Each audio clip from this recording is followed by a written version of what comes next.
নমস্কার, আপনারা দেখছেন জেলার 1 নম্বর অনলাইন ও TV channel Birbhum RC TV. আপনাদের সঙ্গে আমি শুভাশিস। শুরু করছি আজকের সংবাদ।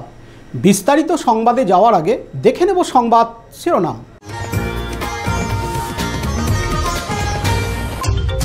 দুবরাজপুর শহর তৃণমূল কংগ্রেসের পক্ষ থেকে বিক্ষোভ ও ডেপুটেশন স্টেশন ম্যানেজারকে। মন্ত্রীর মধ্যস্থতায় সমাধান শান্তিনিকেতনে। স্বেচ্ছায় রক্তদান শিবিরে জেলাধিপতি শান্তিনিকেতন থানার গদাধরপুর গ্রামে। স্বেচ্ছায় রক্তদান শিবির রাজনগরের ভবানীপুর অঞ্চলের বেলেরা দুর্গা মন্দিরে। এবার সংবাদ বিস্তারিত। দুবরাজপুর শহর তৃণমূল কংগ্রেসের পক্ষ থেকে দুবরাজপুর রেল স্টেশনে অবস্থান বিক্ষোভ ও স্টেশন ম্যানেজারকে ডেপুটেশন দেওয়া হয়। ঠাকুরুনবান যাবার রাস্তা রেল নিজের জায়গা ঘিরে নেওয়ায় দুবরাজপুর রেল স্টেশনের বাইরে বসে দুবরাজপুর শহর তৃণমূল কংগ্রেসের পক্ষ থেকে অবস্থান বিক্ষোভ ও ডেপুটেশন দেওয়া হয়। তাদের অভিযোগ, দীর্ঘদিন ধরে দুবরাজপুর পৌরসভা এলাকার বেশিরভাগই দুর্গাপুজোর দোলা আনা এবং দোলা বিসর্জন করা হয় এই ঠাকুরুনবান থেকে। সেই রাস্তা রেল ঘিরে নেওয়ার ফলে দুর্গাপুজোর দোলা আনা এবং বিসর্জন করা অসুবিধা হয়ে পড়বে। অবস্থান বিক্ষোভের পাশাপাশি ডেপুটেশনে দেওয়া হয় দুবরাজপুর শহর তৃণমূল কংগ্রেসের পক্ষ থেকে। তৃণমূলের এই কর্মসূচিতে উপস্থিত ছিলেন জেলা তৃণমূল কংগ্রেসের সহ সভাপতি মলয় মুখার্জি, তৃণমূল কংগ্রেসের দুবরাজপুর শহর সভাপতি স্বরূপ আচার্য, দুবরাজপুর পৌরসভার চেয়ারম্যান পীযূষ পাণ্ডে, দুবরাজপুর পৌরসভার ভাইস চেয়ারম্যান মির্জা শওকত আলী সহ অন্যান্য কাউন্সিলর ও তৃণমূলের নেতাকর্মীরা। এছাড়াও এই বিক্ষোভ কর্মসূচিতে অংশগ্রহণ করেছিলেন দুবরাজপুর শহরের বেশ কয়েকটি দুর্গাপুজো কমিটি। অবস্থান বিক্ষোভে বক্তব্য রাখতে গিয়ে দুবরাজপুর পৌরসভার ভাইস চেয়ারম্যান মির্জা শওকত আলী হুমকি দিয়ে বলেন, দুবরাজপুর শহরে একজন বিজেপি এমএলএ আছেন, দুবরাজপুর বিধানসভার বিধায়ক। ওনার কিন্তু কোনো নরণচরণ নাই, উনি দেখতেও পাচ্ছেন না। দুবরাজপুর শহরে প্রায় 50টি পুজো কমিটি ওখানে দোলা নিয়ে আসে এবং দোলা বিসর্জন দেয়, তার সত্ত্বেও ওনার কোনো হেলদোল নেই। অন্যদিকে দুবরাজপুর পৌরসভার 16 নম্বর ওয়ার্ডের কাউন্সিলর মানিক মুখার্জি বক্তব্য রাখতে গিয়ে বৃহত্তর আন্দোলনের ডাক দেন। দুবরাজপুর পৌর এলাকায় বহু পুকুর ও ডোবা বুঝিয়ে ফেলা হয়েছে বা এখনও বোঝানোর চেষ্টা চলছে, সেখানে কিন্তু এইসব নেতাদের কোনো বক্তব্য শুনতে পাওয়া যায় না বলেই মনে করছেন অনেকে। প্রসঙ্গত, গত কয়েকদিন আগে দুবরাজপুর পৌরসভা এলাকায় দুবরাজপুর বক্রেশ্বর রাস্তায় রেল ব্রিজের কাছে রেলের জায়গার উপর যারা অবৈধভাবে ব্যবসা করছেন সেই সব দোকান মালিকদের দোকান উঠিয়ে নেওয়ার জন্য রেল ইতিমধ্যেই নির্দিষ্ট সময়সীমা বেঁধে নোটিশ জারি করেছে। এদিন Dubrajpur station manager SK Chowdhury জানান, रेल अपना सेफ्टी से काम करता है। रेलवे जहाँ सेफ्टी मैंने आजकल गाड़ी की स्पीड जो भी कुछ है सब बढ़ता जा रहा है, तो रेलवे बगल में जो रेलवे लाइन है उसका प्रोटेक्शन दूर से नहीं लेंगे तो बाई द वे कोई गाड़ी ओवरशूट किया, ब्रेक किया तो रेल में जा सकता है। तो उसको दूर से रोका गया है कि कितना भी ओवरशूट करेगा, ब्रेक फेल करेगा तो हमारा रेल लाइन कम से कम क्षति नहीं होगा, मूवमेंट ठप नहीं होगा, कोई सेफ्टी को ये नहीं करेगा। हर चीज़ का मोटराइजेशन बढ़ते जा रहा है ना। पहले सिस्टम कुछ और था, अभी कुछ और बढ़ता जा रहा है। जहाँ जहाँ जैसे सेफ्टी के मामले में बहुत सिक्योर होते जा रहा है, आगे बढ़ते जा रहा है। जहाँ सेफ्टी ज़्यादा ज़रूरत है वहाँ पर लोग नए ढंग से काम कर रहे हैं, नए तरीके से काम कर रहे हैं ना, इस तरीके से काम हो रहा है। जो कंसर्न विभाग को इंटीमेशन करूंगा उसके बाद वो अपना एक्शन लेंगे। অপরদিকে দুবরাজপুর বিধানসভার বিধায়ক অনুপ কুমার সাহা বলেন, পৌরসভার ভাইস চেয়ারম্যান গায়ের জোরে কথা বলছেন, ওনাদের দ্বারা কোনো সমস্যার সমাধান হবে না। যদি সমস্যার সমাধান করতে হয় তাহলে আমাদের কাছে আসুন, অবশ্যই আমরা তথা রেলের সাথে কথা বলে সমাধান করতে পারি। এদিন তিনি আরও বলেন, দেখুন, দুবরাজপুরের ভাইস চেয়ারম্যান এবং যিনি দুবরাজপুরের তৃণমূল পার্টি থেকে কনভেনার হয়েছেন পৌরসভায়, তাদের যে বক্তব্য, তারা অসাংবিধানিক কথা বলছেন। প্রথম কথা হচ্ছে যে রেলের যে জায়গা, রেল নোটিশ দিয়েছে এবং রেলকে আবেদন করলে নিশ্চিতভাবে তারা বিবেচনা করে দেখবেন, কিন্তু তারা এটা নিয়ে রাজনৈতিকভাবে ফায়দা তোলার জন্য মিথ্যা মিথ্যা আন্দোলন করছেন, লোককে উস্কানি দিচ্ছেন, ক্লাবগুলোকে উস্কানি দিচ্ছেন। ক্লাব কর্তৃপক্ষ বা কোনো পুজো কমিটি তারা যদি আমাদের কাছে এসে থাকেন বা রেলকে যদি তারা পূর্ব ঘোষিত কোনোভাবে যদি জানিয়ে থাকেন, নিশ্চিতভাবে সেটা সমস্যার সমাধান হতে পারে। কিন্তু এই ধরনের বক্তব্য দিয়ে একটা অবস্থান আন্দোলন এবং স্টেশন মাস্টারকে ডেপুটেশন দিয়ে তারা শুধুমাত্র লোক দেখানো রাজনৈতিক মিটিং ছাড়া কোনো রকম সমাধান করার জায়গাতে তৃণমূল নেই। কারণ তৃণমূল বিভিন্ন জায়গাতে আমরা দেখেছি তাদের নেতৃত্বে পৌরসভা চলছে, তারা পুকুর বুঝিয়েছে, পুকুর বোঝানোতে তাদের কোনো বক্তব্য, তারা কখনো আন্দোলন করেনি। রেলের বহু জায়গাতে আমরা দেখছি যে বিভিন্নভাবে আজকে যারা করে খাচ্ছে, রেল কখনো তাদের সমস্যার দাঁড়ায়নি। কিন্তু পশ্চিমবঙ্গে তৃণমূলের সরকার জমি জটের কারণে রেলের বহু প্রকল্প আটকে আছে, সেটা নিয়ে কিন্তু তৃণমূল কোনো আন্দোলন করছে না, কোনো ধরনের জমি নীতি আমরা দেখছি না। তাই তৃণমূল মানেই হচ্ছে সমস্যা। তৃণমূল থাকলে কখনোই রেলের পরিকাঠামো পরিষেবার ক্ষেত্রে বিশেষ কোনো কাজ হবে বলে আমার মনে হয় না। তাই দুবরাজপুরে তৃণমূলের যারা বড় বড় কথা বলছে, তারা তৃণমূলকে বলতে পারে, সাধারণ মানুষ তাদের কথায় কোনো কর্ণপাত করবে না। আর সমস্ত মানুষের জন্য ভারতীয় জনতা পার্টি আছে, আমরা আছি। রেলের কোনো বিষয় থাকলে যে মানুষই আমাদের কাছে আসুক না কেন, আমরা সমাধানে তাদের পাশে দাঁড়াব। পাশাপাশি দুবরাজপুর শহর তৃণমূল কংগ্রেসের সভাপতি স্বরূপ আচার্য জানান, রেল তার জায়গা রক্ষণাবেক্ষণ করতে পারে, কিন্তু কোনো ধর্মের উপর হস্তক্ষেপ করে নয়। এদিন তিনি আরও জানান, দেখুন, আপনারা সকলেই জানেন ঠাকুরুন বাঁধে যে আমাদের হিন্দু ধর্ম অনুযায়ী আমাদের যে এখানে দুর্গাপূজা হয়, সেই দুর্গাপূজায় দোলা বিসর্জন হয় ঠাকুরুন বাঁধ নামক ওই পুকুরটিতে, এবং সেটি শতাব্দী প্রাচীন। এখানে রেল লাইন আসার আগে, অনেক আগে থেকেই এটা হয়ে আসছে। যেটা দুবরাজপুরের সমস্ত পূজা যেগুলি হয়, দুর্গাপূজা, বারোয়ারি বলুন, ক্লাবের বলুন, বাড়ির পূজা বলুন, প্রায় 52টি মতো দুবরাজপুরে যে পূজা হয়, সমস্ত পূজার দোলা বিসর্জন হয় ঠাকুরুন বাঁধ পুকুরে। এবং ওটা আমরা দুদিন আগে দেখলাম যে ওই পুকুর পাড়ে, যেটা রেলেরই জায়গা, পুকুর পাড়টা রেলের, পুকুরটা রেলের নয়, পুকুরটা ব্যক্তিগত সম্পত্তি, কিন্তু পুকুর পাড়ে রেলের কিছু জায়গা আছে, সেই জায়গাটা ঘিরে দেওয়া হলো ব্যারিকেড করে, যাতে কোনো মতে ওই পুকুরে আমরা আর যেতে পারবো না। যার জন্য সেটা খবর পেয়ে আমরা দুবরাজপুর শহর তৃণমূল কংগ্রেসের পক্ষ থেকে যোগাযোগ করেছিলাম সমস্ত দুবরাজপুরের যে পুজো কমিটি আছে সেই কমিটিদেরকে। তারা আমাদের সঙ্গে আজকে এসেছিলেন, তারা মত দিয়েছিলেন আমাদের সঙ্গে থাকার, সেইভাবে তারা এসেও ছিলেন, তাদের বক্তব্যও রেখেছেন তারা। আমরা একটা বিক্ষোভ কর্মসূচি করলাম, অবস্থান বিক্ষোভ। রেল কর্তৃপক্ষকে, ডিআরএমকে একটা আমরা ডেপুটেশন দিলাম থ্রু পাওয়ার চ্যানেল, এবং এখানে আমরা আমাদের বক্তব্য রেখেছি। আমাদের একটাই বক্তব্য যে রেল তার নিজের সম্পত্তি, অবশ্যই সেফটির জন্য কিছু করতে পারে, কিন্তু সেটা কিন্তু যাতে কোনোভাবেই আমার ধর্মে আঘাত না হানে।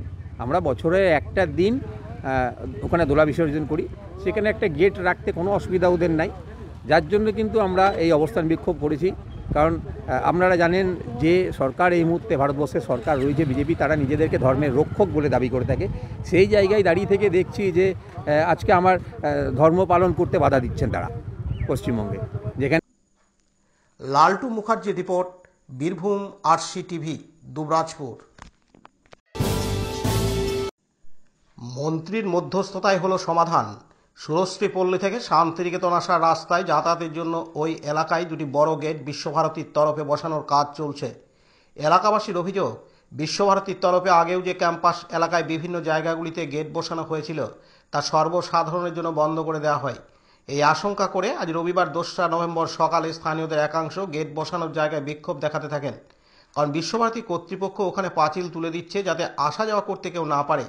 পরে খবর পেয়ে ঘটনাস্থলে ছুটে আসেন রাজ্যের কারামন্ত্রী তথা বোলপুরের বিধায়ক চন্দ্রনাথ সিনহা সহ স্থানীয় পৌর প্রতিনিধিরা। আসেন বিশ্বভারতীর কর্মসচিব বিকাশ মুখোপাধ্যায়। এরপরই মন্ত্রীর মধ্যস্থতায় সেই পথ সর্বক্ষণের জন্য খোলা রাখার আশ্বাস দেয় বিশ্বভারতী কর্তৃপক্ষ।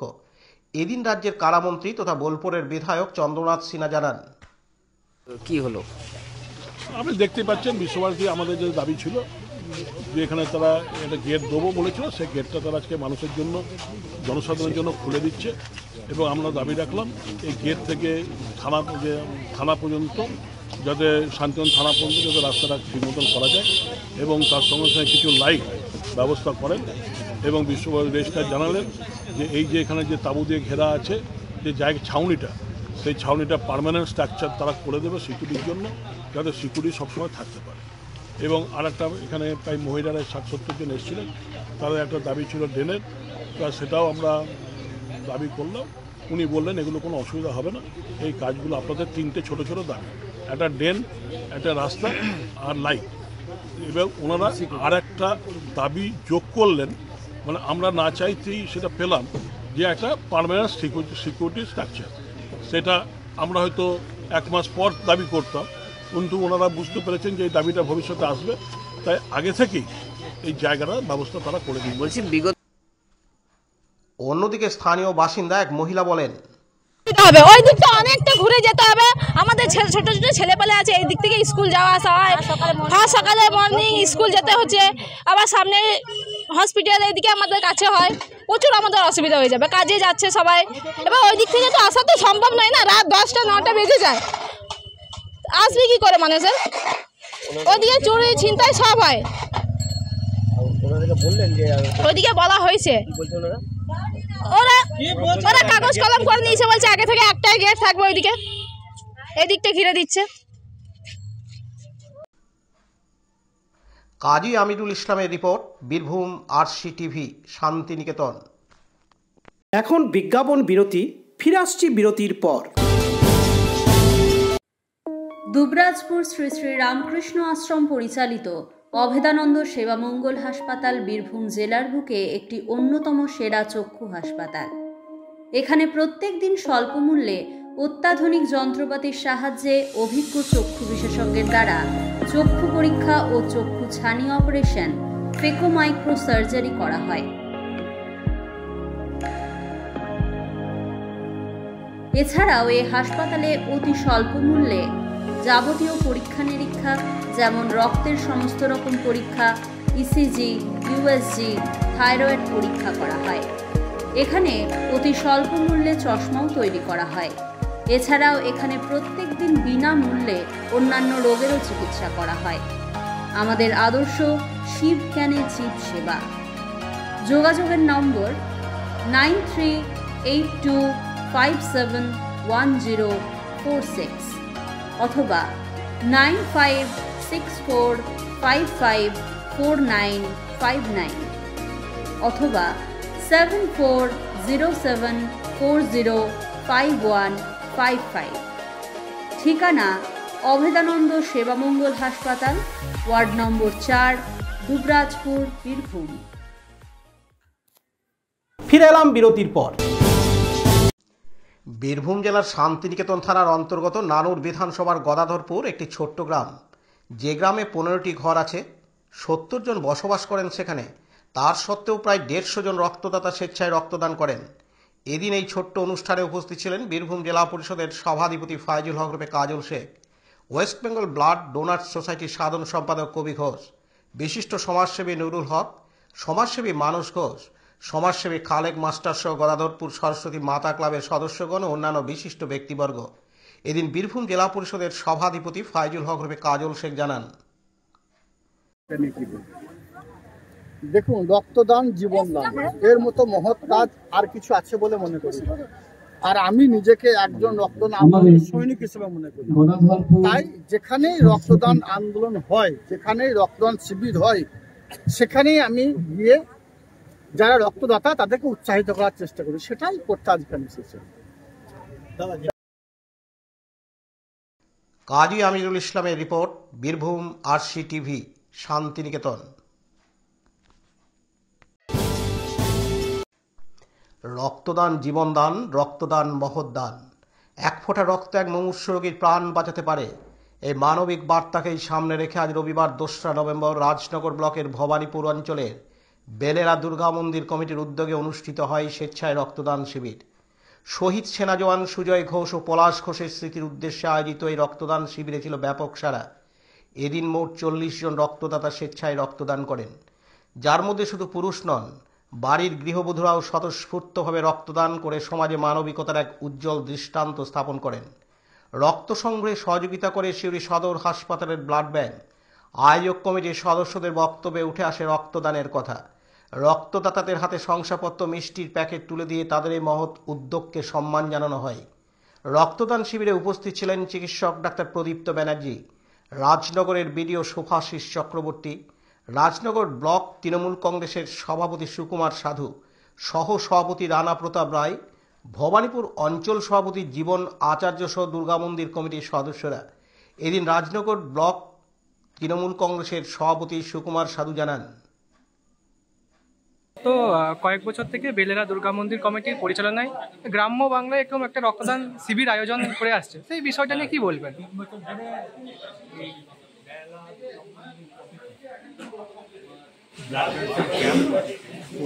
তো এই বছর আমাদের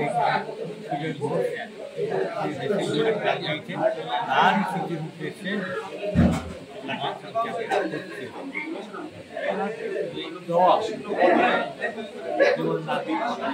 একটা ভালো দিক, একটা ভালো চিন্তাভাবনা যেটা করে পূজা হয়, কিন্তু এই ধরনের উদ্যোগ পাওয়া যায় না। ব্লাডের জন্যই মারা যায়। এখন এই ব্লাড ক্যাম্প মাধ্যমে আমরা এই ক্যাম্প